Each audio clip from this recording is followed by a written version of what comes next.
जय श्री कृष्णा, राधे राधे। आज इस वीडियो में हम आपको बताने जा रहे हैं कि गणपति स्थापना करते समय आपको किन किन बातों का ध्यान रखना चाहिए। साथ ही साथ दिशा आपको कौन सी चुननी चाहिए, इसके बारे में भी हम आपको बताएंगे।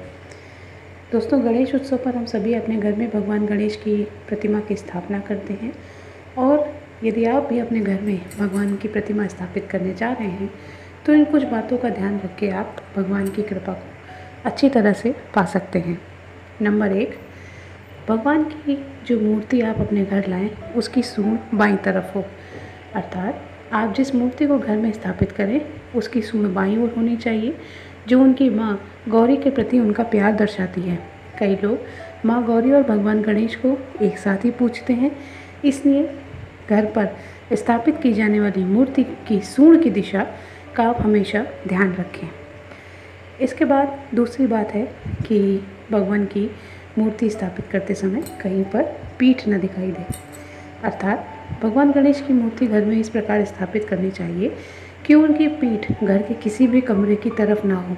भगवान गणेश की पीठ के पीछे दरिद्रता का वास होता है, अतः इस बात का ध्यान रखें कि घर में रखी कोई भी गणेश जी की प्रतिमा की पीठ घर के बाहर की तरफ रहे, वहाँ से आपके किसी भी कमरे का कोई भी लेना देना ना हो। भगवान गणेश की मूर्ति स्थापना में तीसरी बात जिसका आपको ध्यान रखना है वो है दक्षिण दिशा का। भगवान गणेश की मूर्ति को घर में कभी भी दक्षिण दिशा की ओर स्थापित ना करें।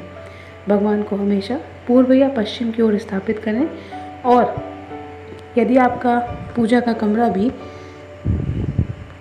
यदि दक्षिण दिशा में है तो ध्यान रखकर आप वहाँ पर भगवान की प्रतिमा को स्थापित न करके ईशान कोण में उन्हें स्थापित करें।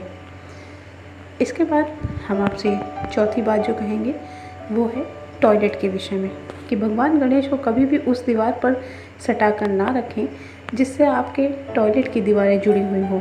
ऐसा करने से भगवान का दुष्प्रभाव आप पर पड़ेगा। अगर आपके घर में चांदी के गणेश जी हैं तो उन्हें स्थापित करने के लिए आप उत्तर पूर्व या दक्षिण पश्चिम दिशा चुन सकते हैं।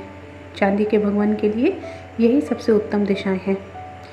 छठी बात है, अगर आपके घर में उत्तर पूर्व का कोना है जिसे हम ईशान कोण भी कहते हैं, उसमें भगवान गणेश की मूर्ति स्थापित करें तो यह सबसे शुभ माना जाता है। और आपके घर में अगर इस दिशा का कोना ना उपलब्ध हो तो आप पूर्व या पश्चिम इन दोनों ही दिशाओं में भगवान की प्रतिमा को स्थापित कर सकते हैं। सातवीं बात है सीढ़ियाँ।